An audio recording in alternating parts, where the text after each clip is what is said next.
reflection in your eyes.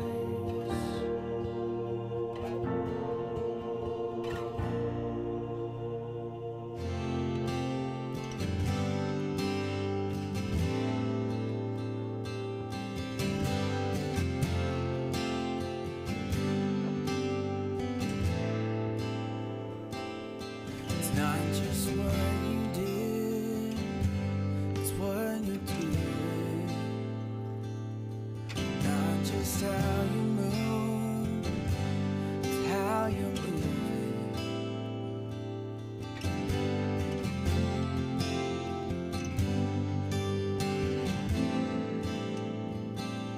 It's not just what you gave, it's what you're giving. Not just afterlife, it's how you live. Living through us now. It's never too late, you're never too far gone for grace to find you where you are. Resurrection, it's never too late. Hope can't be buried or contained. You raise us from the grave. Resurrection, it's not just that one stone, it's stones still rolling, not only shedding your grave clothes, it's our unfolding. Oh, not just one death to life, oh, it's resurrecting. Oh, all that we've lost, it's never too late, you're never too far gone for grace to find you where you are. Resurrection, it's never too late. Hope can't be buried or contained. You raise us from the grave. Resurrection,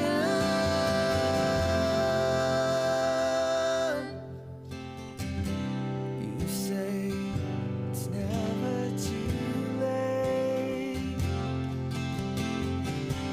You say it's never too late. You say it's never too late. You say it's never too late. You raise us, you raise us, you raise us from our graves. You raise us, you raise us, you raise us from our graves. You raise us, you raise us, you raise us from our graves. You raise us, you raise us, you raise us from our graves. You raise us, you raise us, you raise us from our graves. You raise us, you raise us, you raise us from our graves. You raise us, you raise us, you raise us from our graves. You raise us, you raise us, you raise us from Good morning. Welcome to Watershed. Whether you're here in person or joining on the live stream, we're so grateful to have you with us. Please stand and join us in song.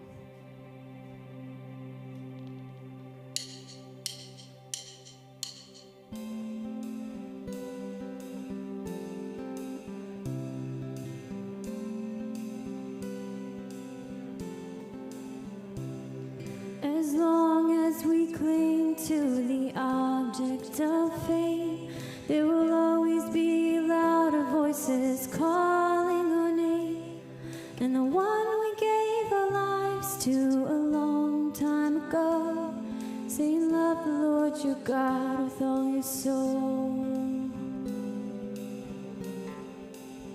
with all your soul. As long as we're making our idols of men, there will always be a point of view we have to defend, and the one we gave our lives to a long time ago, saying love your neighbor's life as your own. I'm not giving up on this fight.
proclaiming your love for us.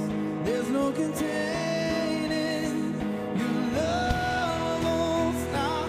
Your love won't stop. Oh, you won't stop. Singing, my heart won't stop.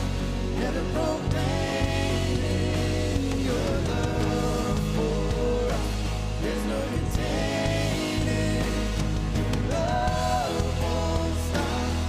Love won't stop. Oh, you won't stop. Never stop chasing my heart. It won't stop. Never proclaiming your love for us. There's no containing. Love won't stop. Your love won't stop. Love won't stop. Love won't stop. Love won't stop. Your love. I will let love find me. I will let love surprise me. I will let love redesign me. I will let love. I will let love. I will let love find me. I will let love surprise me. I will let love redesign me. I will let love. I will let love. I will let love. I will let love. I will let love. I will let love.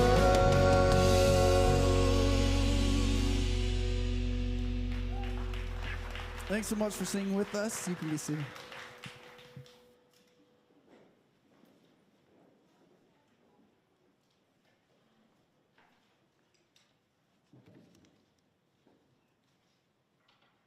Good morning, good morning. My name is Blair.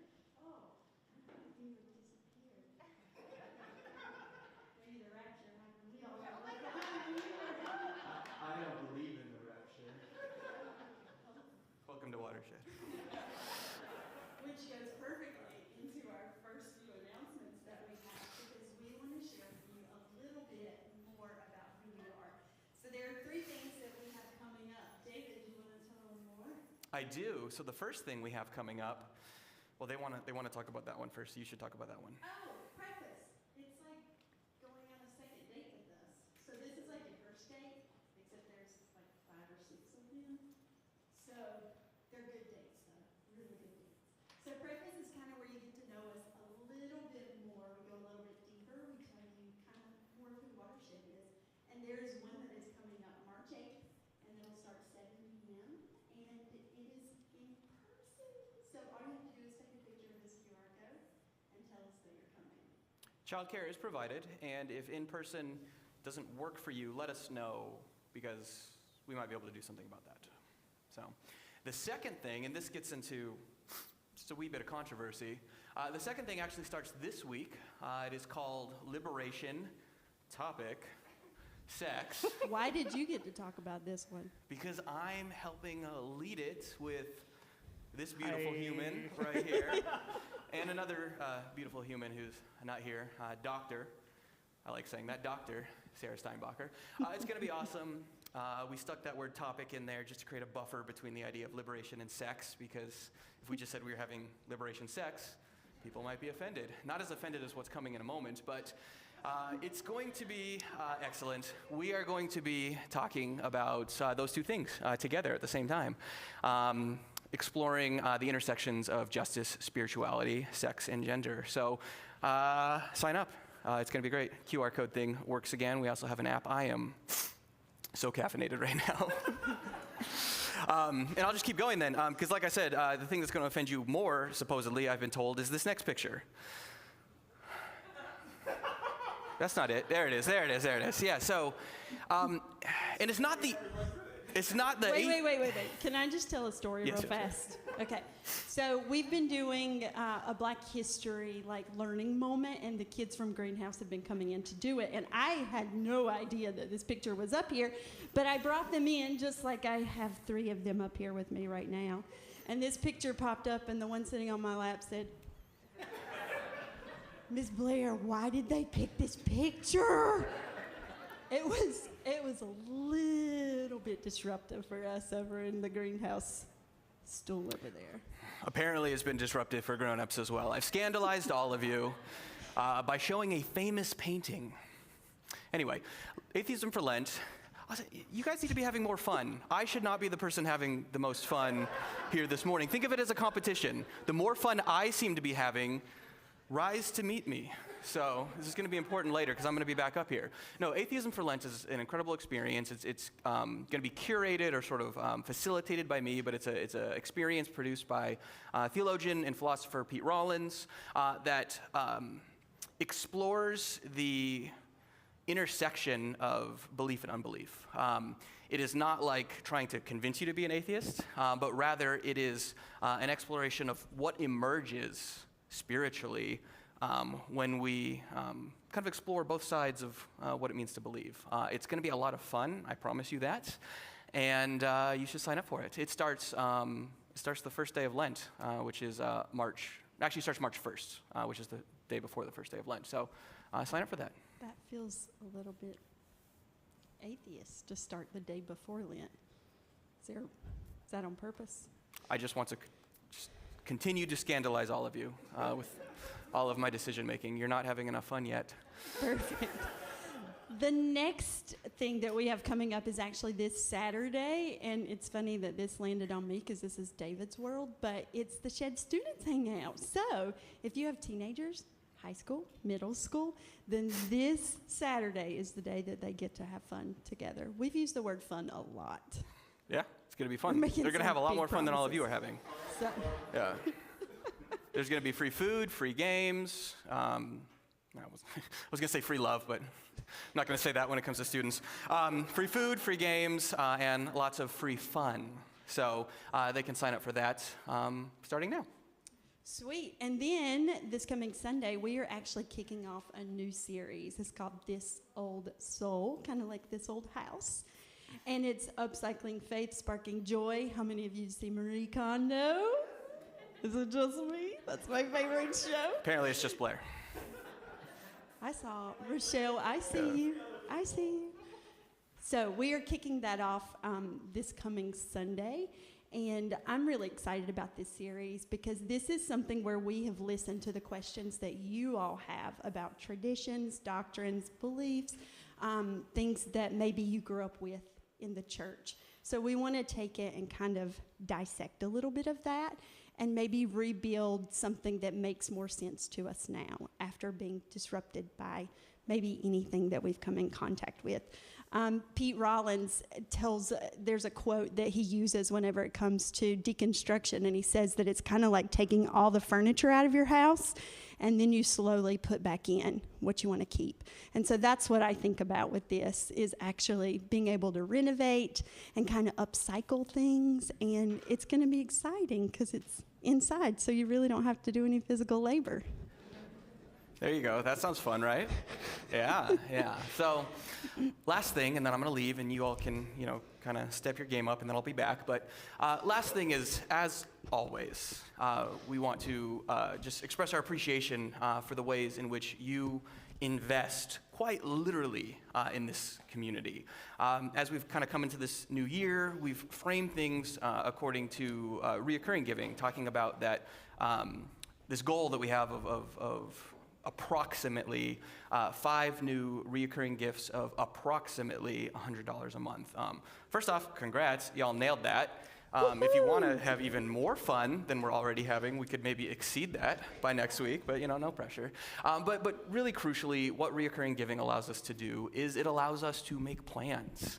It allows us to kind of know what's going to be there so we can dream a little bit. That manifests when it comes to our justice and outreach partnerships. We have some exciting news to share in the coming weeks on that front. That manifests when it comes to guests that we can bring in, like Pete Enns, like Austin Channing Brown, and other amazing voices and thinkers like the two of them. And it manifests when we dream about, the makeup of the staff, the makeup of this room, things that we need to do to make our campus, our building, more accessible and equitable. And so none of that would be possible without all of you showing up, believing in us, and investing. And so thank you for that. We try to make it very safe, very secure, very easy to invest here. QR code, we're really excited about QR codes these days, if you couldn't tell. But there are also safe, secure giving options on our website, on our app, and for y'all who are old school, in those middle boxes in the back. So thank you for humoring me a little bit, kind of, in the time I've been up here. Blair's going to stay up here. I'm going to leave, but I will be back. So, you're not off the hook yet. Good to see you. Thanks, David. Now I'm going to invite some of our friends from Greenhouse up to share something important with us. So they're going to take over from here.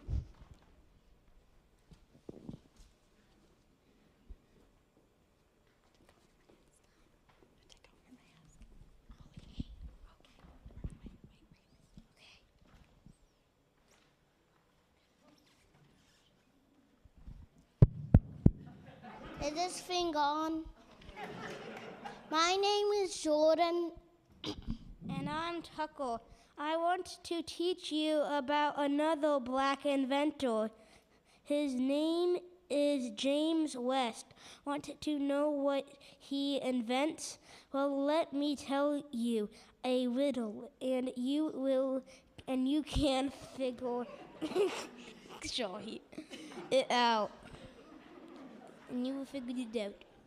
I say everything I hear to others. I'm not a person or an animal, but I have a tail sometimes.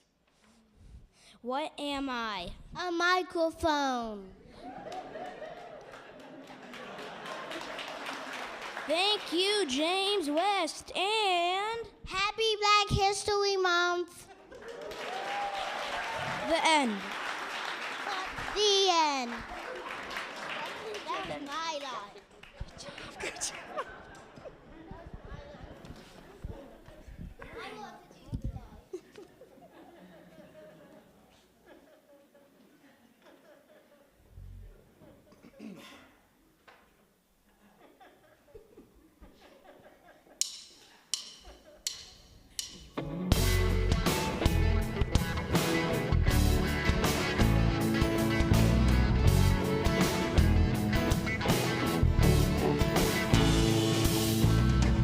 Miss the words you used to say. I miss the sounds of yesterday. I miss the games we used to play like oh. I was trapped inside a dream. I couldn't see her next to me. Didn't know she set me free like oh. Something happens when I hold her. She keeps my heart from getting older. When the days are short and the nights get a little bit colder, we hold each other. We hold each other. We hold each other.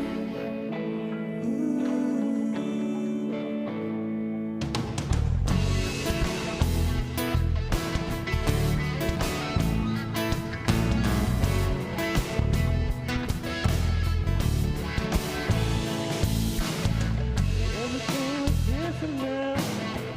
All this time we spent this now. Came along and showed me how to let go. I can't remember where I'm from. All I know is life is gone. That love has just begun.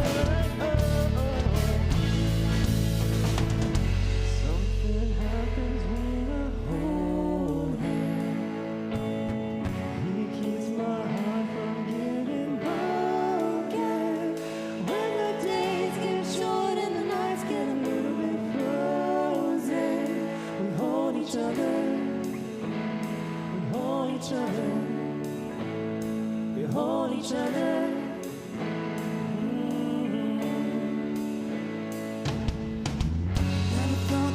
someone for me, another soul who could share my story. Nobody loves you like you love me. Nobody loves me like you love me. Open hearts, we can see what matters. Nobody loves me like you love me. Nobody loves me like you love me. Something happens when I hold her. She keeps my heart from getting older. When the days get short and the nights get a little bit colder, we hold each other. We hold each other. We hold each other.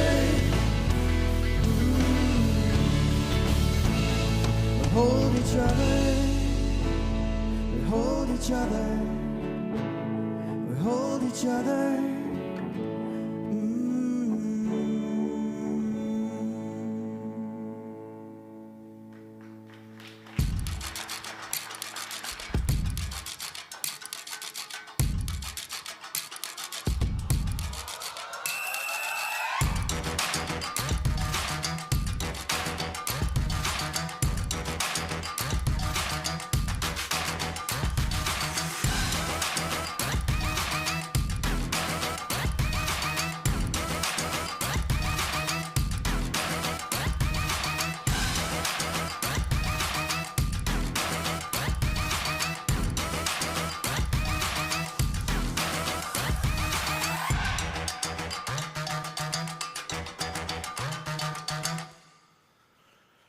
Well, that happened a lot faster than I was prepared for.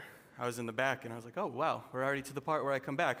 So you are all completely forgiven for not having enough time to get on my level as I get started here. It hit me quickly as well. So I feel like I'm showing up here at a bit of a disadvantage. See, the talk that I'm doing right now, I was supposed to do like a month ago. And then we got remember when we had all the snow? And we canceled service one week. Maybe some of you didn't realize that because you're kind of once-a-monthers anyway, which is no judgment.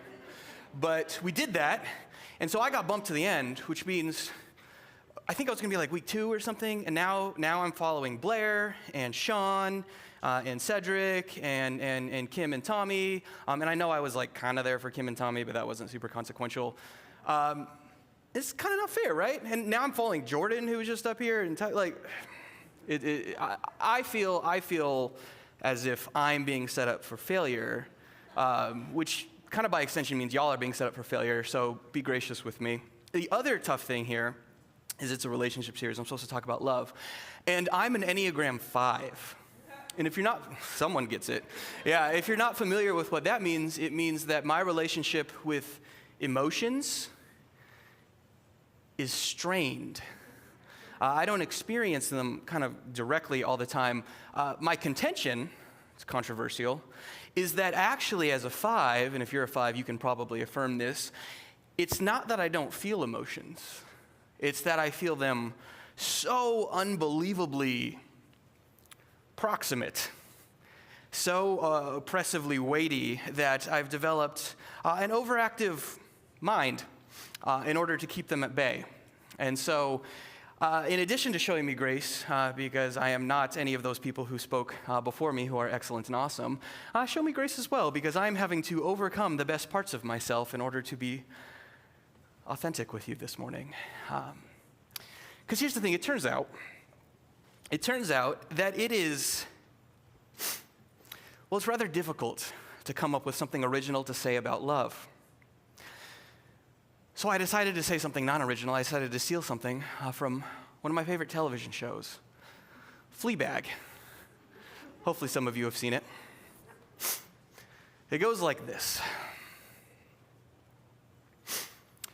Love is awful. It's awful. It's painful. It's frightening. Makes you doubt yourself, judge yourself. Makes you distance yourself from the people in your life. Makes you selfish. Makes you creepy. Makes you obsessed with your hair. Love makes you cruel.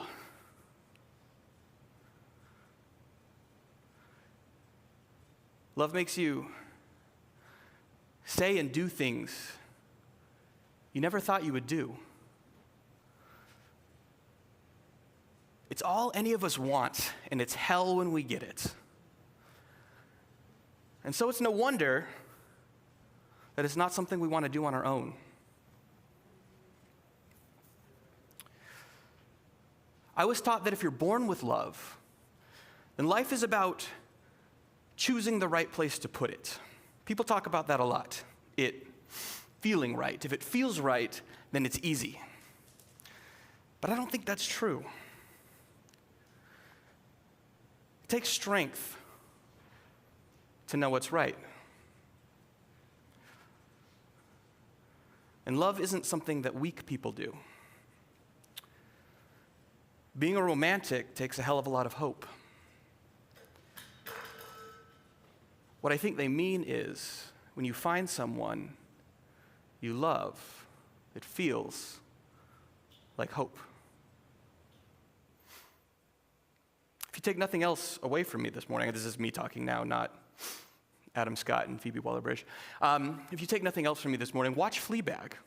I might say nothing else of consequence this morning, but you'll remember, he told us to watch that show on Amazon. We should go do that. You should go do that. It's excellent. But I also love what I just said, which remember, I didn't come up with, someone else did. I love what I just said because I think it's profoundly true. We do like to romanticize, idealize the notion of love. You know, we've certainly commercialized it. Just did that this past week.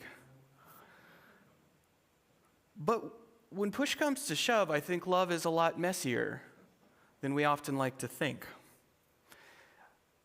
And this has been true throughout history, if we reflect on the different definitions of love. English is one of those weird languages where we kind of just bunch it all up into one word, love. Most other languages and cultures throughout history have a kaleidoscope, a vernacular when it comes to describing love, because they know that one word doesn't completely encompass it. If you grew up in any kind of evangelical church, then you probably heard, that in the Greek, there's multiple words for love. There's this one that means like brotherly love. It's like phileo, where we kind of get Philadelphia, city of brotherly love, kind of a friendship type love. There's eros. You all know what that is. Kind of the more erotic variety. And then there's agape, which is, God's love, this transcendent thing, whatever, I don't know. Point is, it doesn't fit cleanly into our linguistic boxes. And of course, that's not the only, talking about the Greek isn't the only way that the Bible addresses love. Some of you have probably been to a wedding before. Maybe it was yours. And there's a decent chance, probably better than 40%, that 1 Corinthians 13 was read. Paul's reflections on love. Beautiful passage. It's a shame that it gets used too often because I think we take it for granted. There's a lot of good stuff there. Not what I want to talk about, however. What I think is perhaps the most terrifying, truly frightening, truly disarming passage about love in the Bible is the one in 1 John where it says that God is love. People talk about often in a misinformed, unintentionally anti-Semitic way about how the God of the Old Testament is a monster at times, and usually this is just a misunderstanding of ancient literature and things like that. Can be forgiven, but I want to contend this morning that perhaps the most terrifying text about God in the Bible is this one in 1 John. Because if love is anything like what I described in my little Fleabag monologue a moment ago, to say that God is that, well, that's something else entirely. So what are the implications of God being love if love is, in fact, awful and frightening and painful and makes us obsessed with our hair? What does that God look like? And maybe more importantly, what does our being made in that God's image mean when it comes to the way that we love one another? Because I want to suggest to you, rather boldly perhaps, that kind of these two poles kind of feed into each other. The more that our notion of love is complicated, the more our notion of God is complicated, which then complicates the way that we show up together. Now, something that came up last week as I was up here with my friends Kim and Tommy talking about queer love is the fact that my friend Kim, who is married to my friend Larissa, their marriage is no more or less biblical than my marriage to my wife, Amy. And what I mean by that is we often sort of anachronistically, retroactively, fictitiously, we read in a certain notion of contemporary love, contemporary marriage, contemporary relationships, what we think to be right, what we want to be true about ourselves. We read it back into the Bible and then sort of spin around and act like it's what God ordained. But like I said last week, my marriage is no more or less biblical than Kim's or any of yours. Some of you aren't married. My relationship status is no more or less biblical than yours either. All of us are doing contemporary relationships because we live now here in the 21st century in a very alien culture relative to that of the Bible. There's a weird big word for this, big even for me. That's supposed to be funny. Thank you.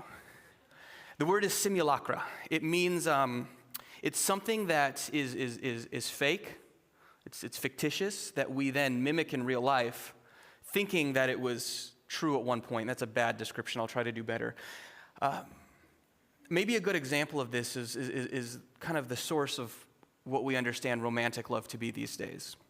This is probably not the whole story, but at least a partial aspect of that story is something that originated maybe in 11th century France. This idea of courtly love. And what courtly love was this idea that, you had a lady, not just like someone who identifies as female, but like a lady, like the opposite of a lord, because it was very patriarchal and the ladies couldn't be lords themselves. Haven't we progressed? And you have a lady who was married to a lord, circumstantially, politically, something about big tracts of land. And what would happen was the lady would fall in love with the knight, or the knight would fall in love with the lady, and there was this forbiddenness to their love, and we wrote stories and poems about it. In fact, that's what happened is these poets would come along and describe this courtly love, how they would yearn for each other and things like that, but they couldn't be together because of rules and things. And then at the climax of the film about it, something would happen and the circumstances would change and they would get to be together, and it was so romantic and beautiful. Here's what many scholars now think, historian-type scholars. They don't think that actually was really how it was happening. In fact, they think that this was an invention of, novelists and poets and artists and things like that, which then became so romanticized and idealized that it became true. So this thing that was supposed to be about what was true is actually fictitious, which then became so popular that it kind of became this weird loop of a self-fulfilling prophecy. And then fast forward to our time, and we've decided that is some version of that. We've turned it into the romantic comedy, made Matthew McConaughey a very rich man, and now have read that back in the Bible, and then kind of lorded it over ourselves and others, and kind of said, if you don't have some version of this, then you're not doing what God designed for you. It's made up. So if that's not what love means, what does it mean? I am, in addition to being a student of theology, which is a lot of fun, I'm a student of psychoanalysis, which is even more fun and a little more controversial, it turns out. Freud and weird stuff like that. But I actually think psychoanalysis and theology make beautiful bedfellows. And one of the fascinating things about psychoanalysis when it comes to love is psychoanalysis is obsessed with this idea of lack. The basic theory is this, that when we enter into the world, we enter into language. We enter into a relationship with the reality around us that is mediated. And what that means is we don't have direct access to the world. This is not the right thing for me to pick up because I actually don't know what the word for this thing is. I don't know what this is, Tommy. But regardless of whatever this doohickey is, I don't have direct access to it. My experience of it is mediated through words, through language, through symbols. And this separation, here's a better example, pen. This isn't, I mean, what does it mean to say this is a pen? It's a word.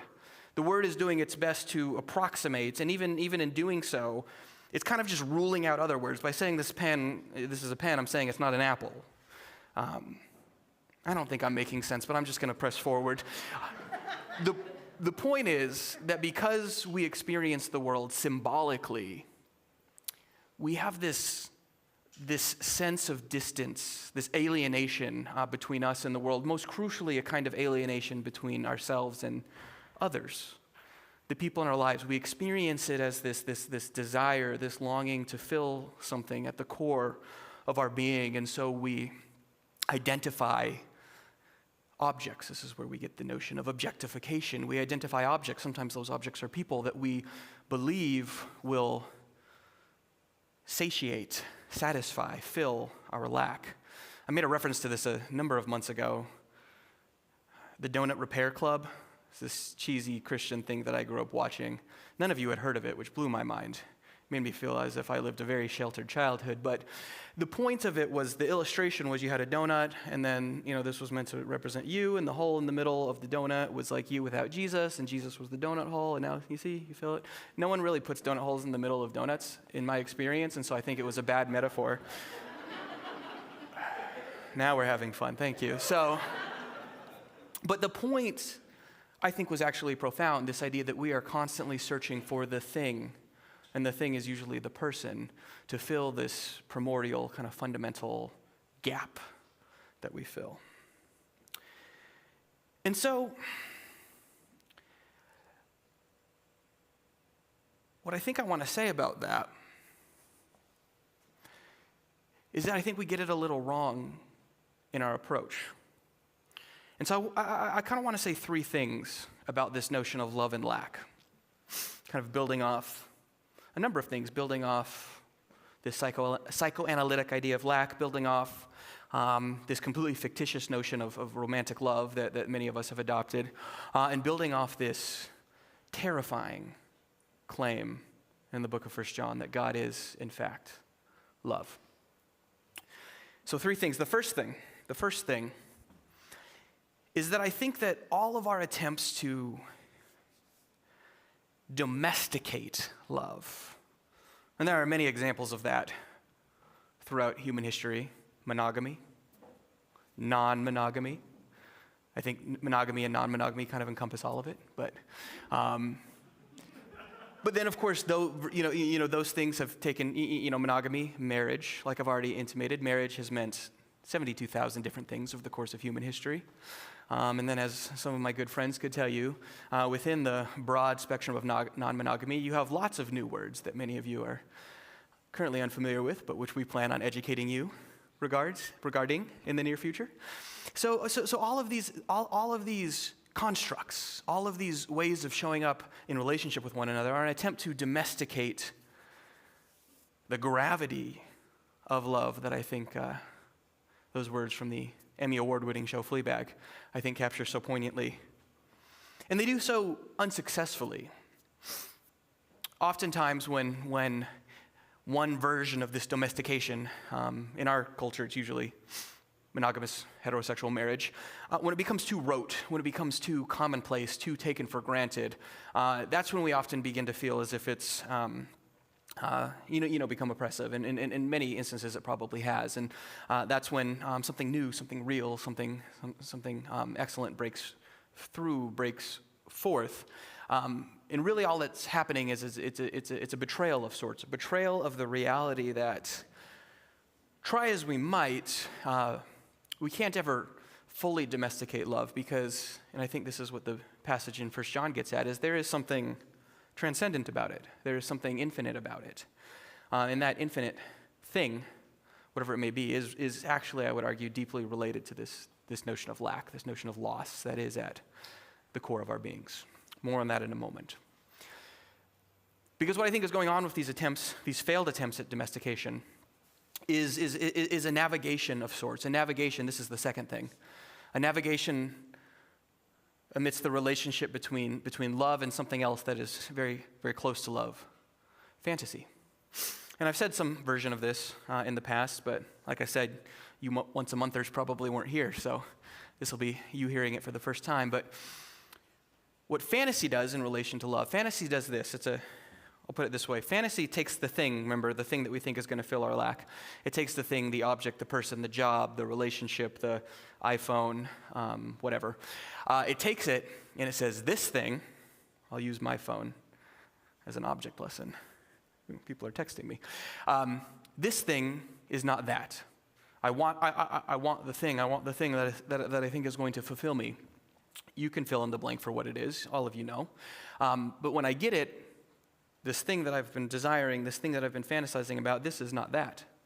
Because that thing, that is the thing that is actually going to fulfill me. That person, that recognition, that device, that thing is the thing that will actually fill me. And so fantasy is constantly taking us on this circuitous route towards loss. And I think there's something profound about that, because there's some unconscious acknowledgement that it is in fact not just life, but also loss that animates us.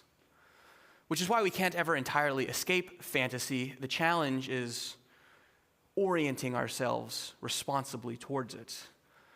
Entering into the proper relationship with fantasy, and I think that's what love is. Because love comes along and it says, no, this is that.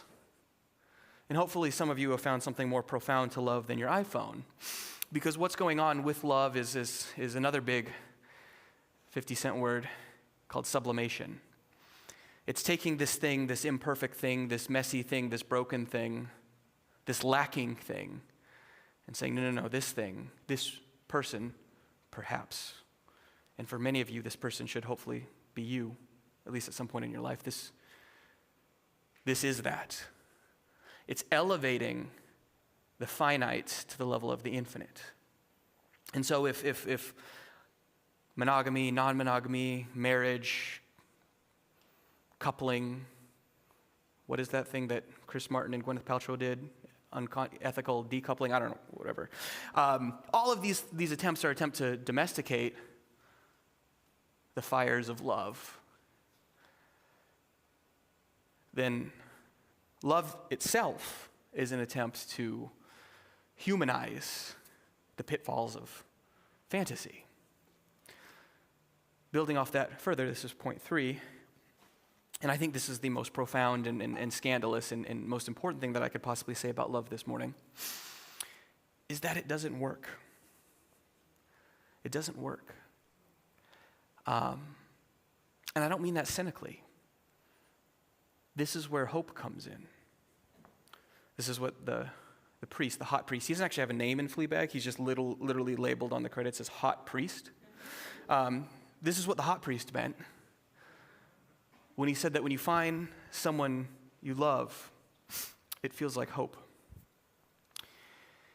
Because hope is this, I think, often misunderstood thing. Hope isn't a naive expectation in spite of all possible evidence to the contrary. No, more crucially, hope takes very seriously the ingredients of cynicism. Hope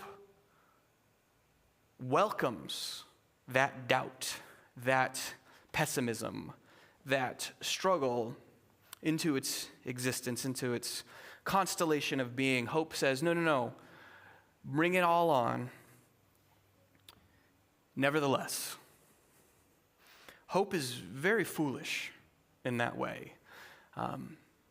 In literature, in fantasy, the genre type, not the psychoanalytic type, hope is often associated with the trickster or the fool, because it's hope against the prospect of total failure. In fact, it's hope amidst the reality of total failure. And so in my mind, the most important, the most romantic, the most courageous thing that we could say about love, kind of as these 3 points build upon each other, is that love ultimately fails. And the way that it fails, and this is key, I think key not only for us this morning, but key in the way that we reflect upon what it means to say that God is love, is that it fails to satiate the lack. No love, no realization of fantasy, no accumulation or acquisition of any sort will ever put out the fire of that desire. You can't domesticate it. It will constantly be experienced as the French word is jouissance. There are kids in the room, so I won't tell you what that translates to. Typically in English, it's translated as enjoyment, which I think is where we get our notion of joy from. Because joy isn't the same thing as happiness. Happiness is pleasure. It's fleeting. I don't want to demean happiness. Happiness is great. Don't worry. Be happy. But happiness is different than joy. Joy is more akin to hope, more akin to love. Joy takes seriously loss. It's a kind of posture of nevertheless in the face of deep pain. Richard Rohr talks about transformation, talks about growth, talks about transcendence happening at the intersection of deep love and deep pain. That's what joy is. That's what enjoyment is. And so there is some profound sense, I think, on the divine's side of things, on God's side of things, and maybe then by extension as his image bearers, our side of things that says, no, to be like God is to experience the depth and breadth of our mere humanity, not our divinity, or rather what we fantasize divinity to be, some sort of imagined, arbitrary wholeness, fulfillment, but rather in making us in God's image, God actually brought into the divine, or maybe defined as divine, the very finite messiness that we experience as lacking humanity. That whatever it means to be infinite is not to be whole or fulfilled in the sense that I'm talking about, not this sort of utopian notion of things just kind of going on good, happy forever in perpetuity, but rather this depth of existence, this joy, this pleasure that we suffer. Because crucially, we suffer it together.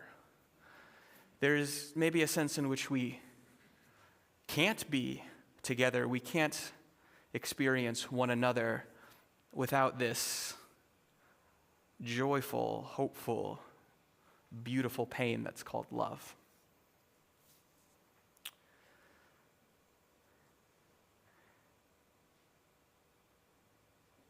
And part of what pains me about it, this goes back to the Enneagram 5 thing, is I really want to be able to put it to words.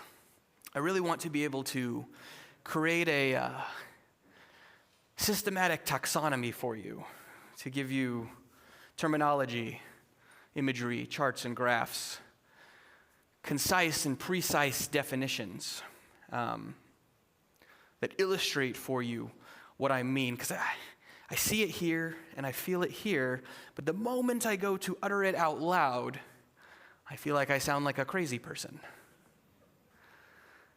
Your knowing chuckles betray your agreement with me. And so, not to belabor it further, and not to find myself frustrated as I continue kind of orbit or circle and attempt to pin down precisely what I'm trying to say, I think I'll land this plane at record time for myself, I might add, with some stories. This week I had not one but two brushes with death. Spoiler alert, it's okay. The first, a little more directly related to me, my grandfather passed away. It's been some time since he and I have had much of a substantial relationship, but there's no drama there. There was no falling out. We both got older him a little more so than me. And that distance of age led to just normal circumstantial changes in our relationship. I had kids. He developed Alzheimer's and dementia.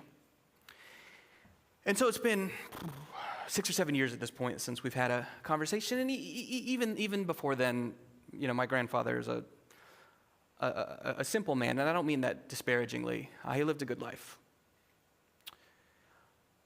But anyway, when he passed away, I found a picture. The last time I had seen him, a picture of him with at the time, my 2 daughters. I've had a third since then. She never got to meet him. And my youngest, Clara, my middle, she was the youngest at the time. Now she's the middle. My middle daughter, Clara, she was 9 months old when this picture was taken. She has no concrete memories of this man outside of the picture. But when I told her that he had passed away, she just lost it. I mentioned Enneagram 5s and emotions and kind of the weird creative things that we do to not feel them. And there was this poignant moment where my now 6-year-old daughter is just crying, feeling loving deeply over this person who she barely met.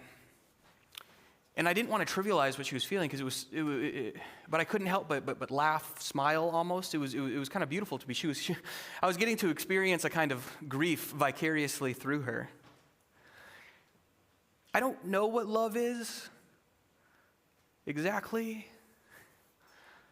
but it allowed my daughter to feel something profound about someone who was very, very important to her. In fact, whom she wouldn't exist without,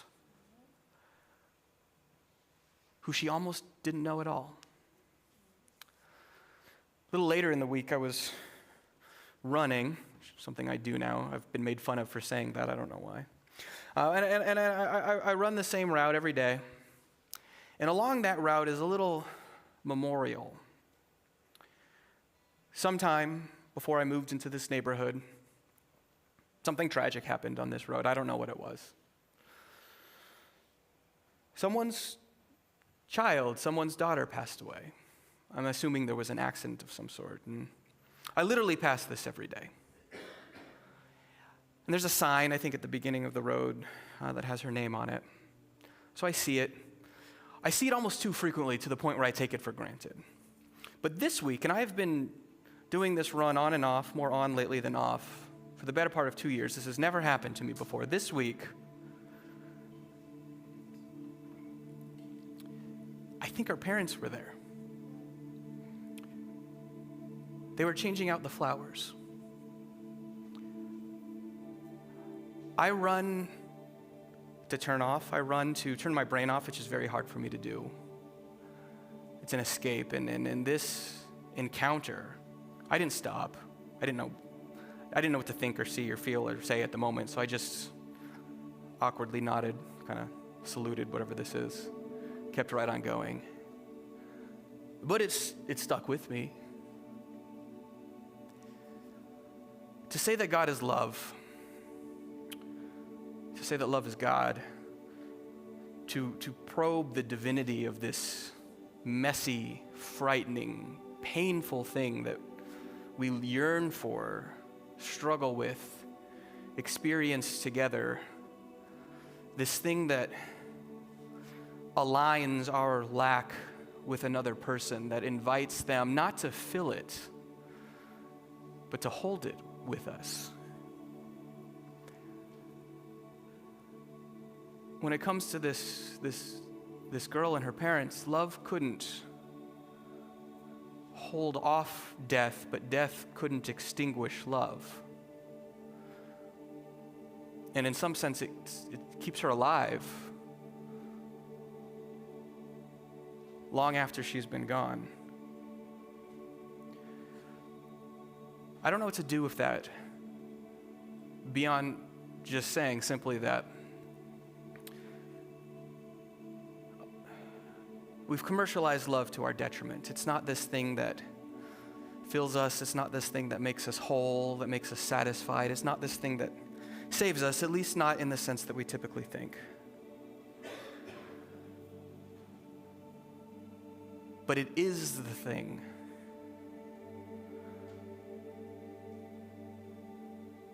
that makes us alive, the thing that makes us most like God, perhaps just like God. It is the thing that in connecting us with God, connects us with one another, or vice versa. And the most profound thing that I can say about love is not that it has the power to keep death at bay, to keep loss at bay, to keep lack at bay, but the inverse of that. That none of life's struggle, none of life's pain, even to the point of death, has the power to extinguish love. And that, to me at least, feels like hope. Wonderful to see you all.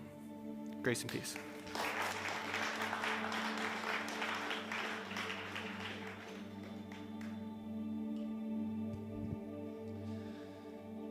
So I know after listening to that, there's a lot of like high level and heady concepts. And David did a really beautiful job of bringing that together. And in some ways, it's this representative of the messy of love. So we're going to close today by doing a little bit of a mashup. But this is a new song, and so I want to invite you to participate in it in any way that you feel, whether that's standing or sitting, hands in your pocket, arms outstretched, whatever feels good to you. How is the messy of love showing up for you? I love this line in the song. It says, all you need is love, and you will find your way. So in the loss, in the joy, we need love. So again, I just invite you to participate in any way that is comfortable to you.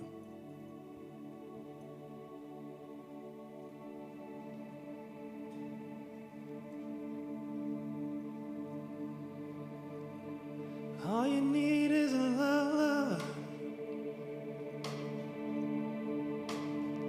All you need is a love, love, love, love, love, love, love, love. All you need is a love, love, love, love, love, love, love, love. All you need is a love, love, love, love, love, love, love, love. All you need is a love, love, love, love, love, love. Step into the moment and let yourself free now. All you need is love, and you will find your way. All you need is a little bit of love inside of you. Carry it like a light, I say, and this love will carry you through. All you need is a love, love, love, love. All you need is a love, love, love. All you need is a love, love. All you need is a love, love. All you need is a love, love, love, love. All you need is a love, love. All you need is a love, love, love, love. All you need is a love, love. So lay down your worries. Just take the time to stay with me. If you Jesus for a moment, then let go and release it. All you need is a love, love, love. All you need is a love, love, love. All you need is a love, love, love, love. All you need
potential that love gives us is something new, something different, ways of being that are constantly changed, because love never runs out of capacity.